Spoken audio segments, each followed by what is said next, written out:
Hello বন্ধুরা, তোমরা কেমন আছো? আজকে দাদির কিচেনে সয়াবিন দিয়ে মুইঠার একটা রেসিপি দেখাচ্ছি, তোমরা দেখতে থাকো। রেসিপিটা ভালো লাগলে লাইক, শেয়ার, সাবস্ক্রাইব করে দিও। আজকে রেসিপিটা এখানেই শুরু করছি। সয়াবিনগুলি আমি গরম জলে সেদ্ধ করে নিচ্ছি। সয়াবিনগুলি আমার সেদ্ধ হয়ে গেছে, দেখো কত বড় বড় হয়ে গেছে। এগুলি এখন নামিয়ে নেব। সয়াবিনগুলি আমি গরম জল থেকে ঠান্ডা জলে দিয়ে দিয়েছি, কিছুক্ষণ রেখে দেব। তারপর সয়াবিনগুলি আমি জল ছাড়িয়ে নেব। সয়াবিন থেকে জলটা ছাড়িয়ে ভালো করে জলটা ছাড়িয়ে নিচ্ছি, নিয়ে গ্রাইন্ডারে দিয়ে দিচ্ছি।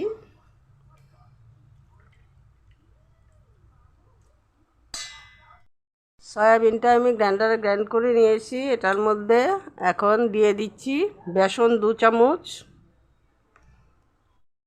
ধনে গুঁড়ো, লঙ্কা গুঁড়ো, জিরে গুঁড়ো, গরম মশলা গুঁড়ো, অল্প কিছুটা নুন, সামান্য হলুদ গুঁড়ো দিয়ে আমি এটাকে মেখে নিচ্ছি। দিয়ে দিচ্ছি কাঁচা লঙ্কা আর আদা বাটা, দিতে ভুলে গেছিলাম, তাই এখন মিশিয়ে নিচ্ছি। এভাবে করে মুইঠাগুলি আমি তৈরি করে নিচ্ছি।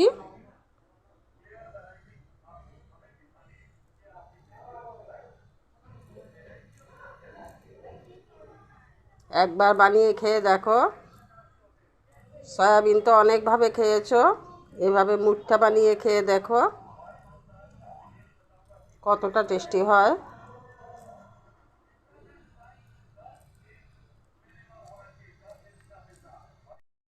সবগুলি মুঠা আমার তৈরি হয়ে গেল।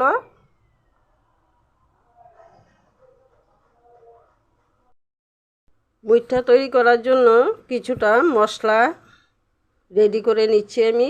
এই বাটিটাতে কিছুটা জল দিয়ে দিয়েছি, জলের মধ্যে হলুদ গুঁড়ো, জিরে গুঁড়ো, লঙ্কা গুঁড়ো, ধনে গুঁড়ো আর কাঁচা লঙ্কা আর আদা পেস্টটা আমি দিয়ে দিচ্ছি। দিয়ে এটা একটু ভালো করে মিশিয়ে নিচ্ছি। কড়াতে তেল দিয়ে দিয়েছি, তেলটা গরম হয়ে গেছে। এখন আমি মুঠাগুলি দিয়ে দিচ্ছি। মুঠাগুলি একটু লাল লাল করে ভেজে নেব।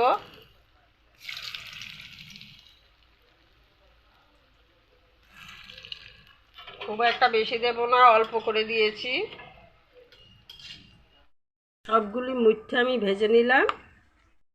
মুঠাটা ভাজার পরে যে তেলটা ছিল, তেলটা আমি কমিয়ে নিয়েছি আর অল্প করে তেল রেখেছি। এই তেলটার মধ্যে আমি আস্ত জিরে, এলাচ, দারচিনি আর শুকনো লঙ্কা দিয়ে দিচ্ছি।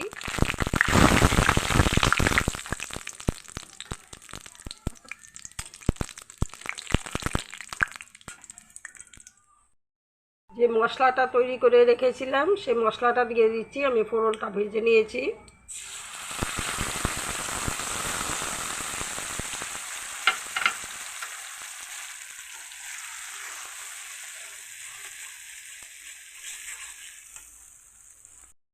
মশলাটা আমার ভাজা হয়ে গেছে।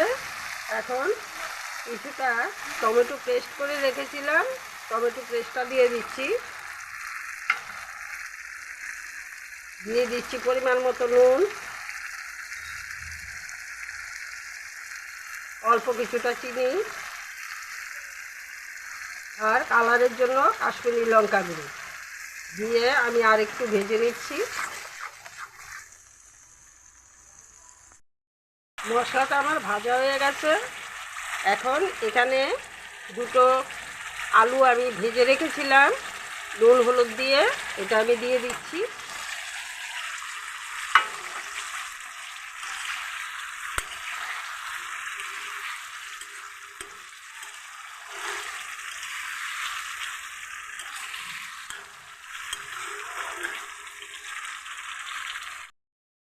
আলুর সাথে মশলাটা আমার কষানো হয়ে গেছে। এখন আমি মিক্সি জারে মশলা করেছিলাম, এটার মধ্যে জল নিয়েছি, এই জলটা আমি দিয়ে দিচ্ছি।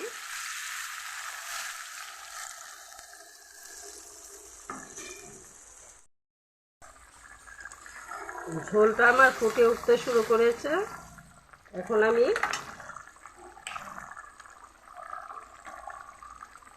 মুঠাগুলি দিয়ে দিচ্ছি।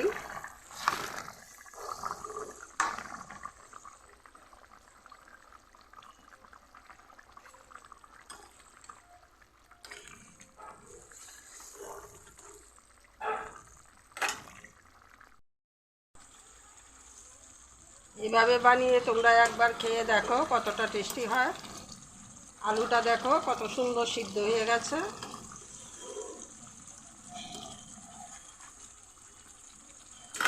এখন আমি গরম মশলা দিয়ে দিচ্ছি, কিছুটা ঘি, দিয়ে এখন নামিয়ে নেব।